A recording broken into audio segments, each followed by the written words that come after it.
Balancing life is hard. We're all trying to juggle something. The list is endless. And I'm not sure if what I'm doing is the right thing to do, but I am trying to create that balance. Hi, if you're new here, I'm Jill, and this channel is all about trying to do life right with more of a focus on work life. I try to balance 3 areas of my life: my family, my career, and me. And it's funny when I reflect on this, and maybe it's the same with you. I think subconsciously we are putting ourselves last without really thinking about it. When I did the thumbnail for this video, for example, I did family, career, then me. It was an automatic thing. I didn't intentionally put myself last. That's where it just fell. And does that mean, in terms of my priorities in my life, do I view the importance of the focus on me a lot less? Is it at the bottom of the list? And I think this is something that we all do subconsciously, mostly, that we're putting the needs of others above our own. But what will that lead to? Are we content with this way of living? Maybe we resent it in some way. These are all big life questions. To stay balanced and avoid that feeling of resentment and looking back and thinking that I should have taken better care of myself, I make time for things that make me happy. And it's tough to find time in your life to prioritize time for yourself and at the same time be a mum, be a wife, be an employee. But what about Jill? I really try not to forget about this part of my life, and just thinking about it now, just speaking it out loud, it is such an unnatural way to think. We grow up, we become something. But were we always something? When we were younger, was I always the daughter, the pupil, the sister? This might sound selfish, but otherwise, where's Jill? I look at my own children, my son, my daughter, and I sneak down the hall sometimes and just have a wee peek through their bedrooms, careful not to interrupt what they're doing, that precious me time. But it's the me time that they're having. They are not playing the part of son, daughter, brother, sister. They are completely being themselves.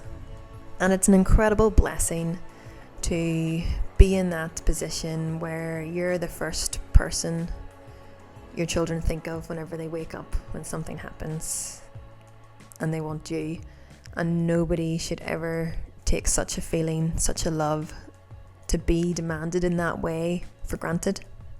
It's really only been in the last 6 months where I've really started to think about all of this, and I've made a point of focusing on this part of my life that I have potentially, subconsciously, maybe intentionally neglected. Where are the hours in the day when I don't need to be a mum, a wife, an employee?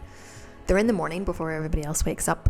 And this is the time where I create the space, create the time to do the things that I singular love to do. That is walking, reading, quiet time, whether in just silence or whether it's a quiet time reading the Bible.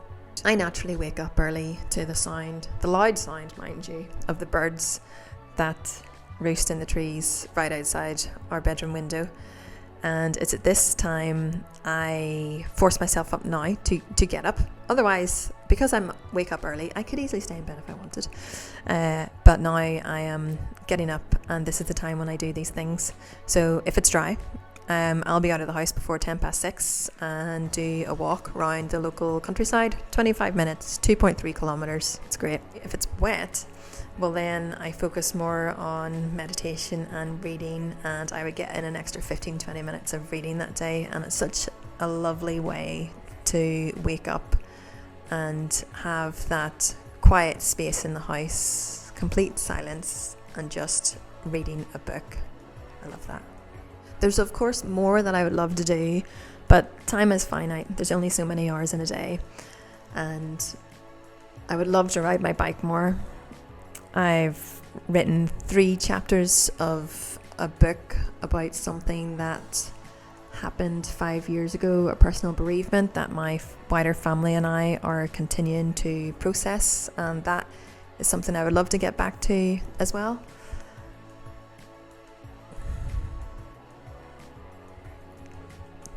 There's not enough time to do it all. I want to be the best mum I can be, I want to be the best wife I can be, and I want to be the best employee I want to be, and there's just not enough time. But if I continue to create that balance and maintain that, carve that time out to focus on that area of my life that I've potentially, without even knowing it, neglected, that if I get that right, I think all the other areas of my life stem from that, and they will see the benefits. Thanks for watching, and if you're enjoying this kind of content, give us a like and please subscribe, and I hope to see you in the next one.